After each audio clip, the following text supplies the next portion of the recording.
Hello दोस्तों, आज हम एसक्यूएल में से अगर आपके पास कोई एक टेबल है जिसमें एम्प्लॉई का डेटा है और साथ साथ में उसकी सैलरी भी है और आपको कहा जाता है कि आप फोर्थ हाईएस्ट सैलरी जो है वो एम्प्लॉई का डेटा निकालिए, तो वो कैसे करेंगे वो आज हम सीखने वाले हैं।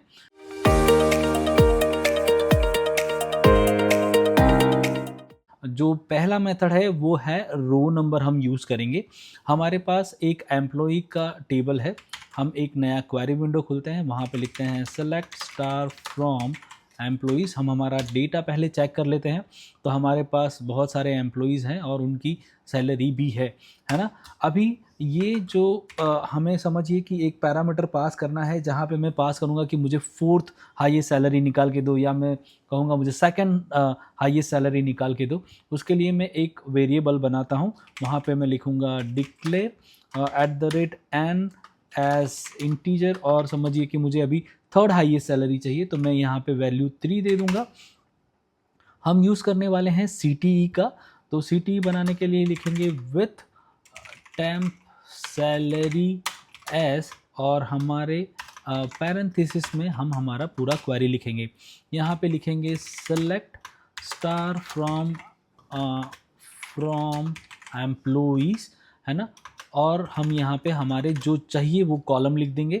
हमें कॉलम क्या क्या चाहिए, हमें चाहिए एक एम्प्लॉई नेम और उसका चाहिए सैलरी, है ना। हम यहाँ पे लिखेंगे सैलरी, हमें सैलरी चाहिए।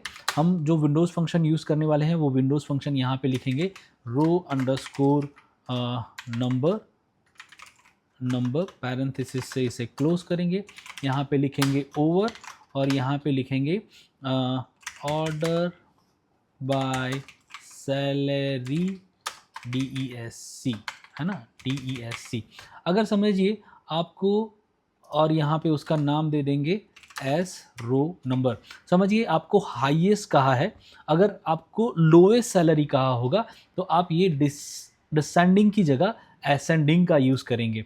अभी हमें क्या करना है, हमें लिखना है एक छोटा सा query, select star from temp salary where RN, जो हमारा रोल नंबर था ये RB लिख दिया है, हम यहाँ पे रो नंबर कर देंगे RN।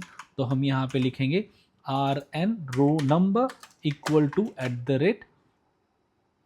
@n, जो हमारा वेरिएबल हमने पास किया था। अभी हम इसे एग्जीक्यूट करेंगे, हम इसे सेलेक्ट करेंगे और यहाँ से एग्जीक्यूट करेंगे, तो आप देखिए जो हाईएस्ट सैलरी है वो 3 नंबर आ चुका है। अगर आपको देखना है, जो हमारा रिज़ल्ट है किरण है, और हम जो हमारी क्वेरी एग्जीक्यूट करेंगे तो हमारा थर्ड हाईएस्ट नंबर सैलरी है वो किरण का है। अगर समझिए कि मुझे सेकंड हाईएस्ट सैलरी चाहिए, तो मैं second highest salary parameter 2 set करूंगा, एग्जीक्यूट करूंगा, तो आप देखिए मेरा जो रो नंबर 2 है जिसका सैलरी 8000 है वो मिल रहा है। यहाँ पे हमें एक छोटा सा ड्रॉबैक हो रहा है। जैसे अगर आप हमारे डेटा देखेंगे तो हमारा जो फोर्थ हाईएस्ट सैलरी है जो 17,000 है ना। 17,000 सैलरी 2 जन का है, तो अगर मैं यहाँ पे पास करूँगा मुझे फोर्थ हाईएस्ट सैलरी चाहिए, तो फोर्थ हाईएस्ट सैलरी मुझे सिर्फ रवि का मिलेगा, जो कि मुझे रवि के साथ साथ मुझे जॉन का भी डेटा आना चाहिए था। ये प्रॉब्लम को ओवरकम करने के लिए हम 2 और तरीके यूज़ कर सकते हैं। एक है सब क्वेरी यूज़ करेंगे, या तो हम सब क्वेरी यूज़ कर सकते हैं, या तो हम डेंस रैंक यूज़ कर सकते हैं। सो हम पहला तरीका जो यूज़ करेंगे टू ओवरकम दिस प्रॉब्लम वो है हमारा डेंस रैंक, और उसके बाद हम सब क्वेरी भी चेक करेंगे।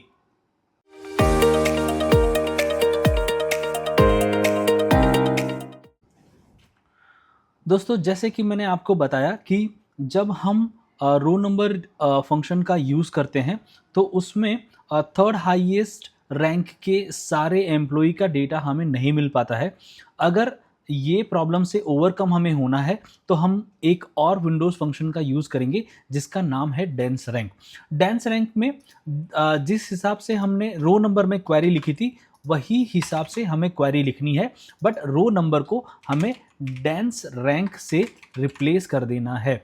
ये डेंस रैंक को हमें रिप्लेस कर देना है रो नंबर से, है ना।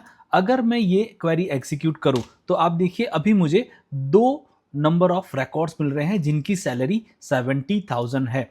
अगर मैं रो नंबर यूज करता हूं, ये दोनों मुझे एग्जीक्यूट करता हूं, तो मुझे सिर्फ रवि का रिकॉर्ड मिल रहा है, जॉन का रिकॉर्ड नहीं मिल रहा है। सो हम डेंस रैंक यूज करके ऐसे सारे एम्प्लॉय ला सकते हैं जिनका सैलरी थर्ड हाईएस्ट या तो फोर हाईएस्ट या तो कुछ भी हो, वो हमें मिल सकता है। जैसे मैंने आपको पहले ही बताया हुआ है कि अगर आपको मिनिमम सैलरी निकालना है तो ये डिसेंडिंग की जगह आपको असेंडिंग कर देना है।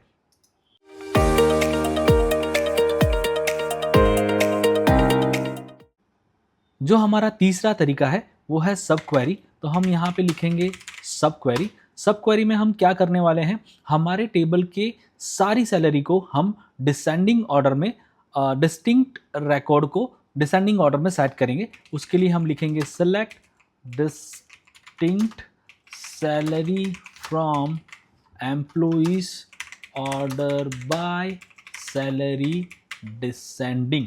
हम इसे एग्जीक्यूट करेंगे तो हम देखेंगे हमारी सारी सैलरी है वो डिसेंडिंग ऑर्डर में हमें मिल चुकी है। हम यहाँ पे यूज़ करेंगे ऑफसेट का, offset at the rate N rose.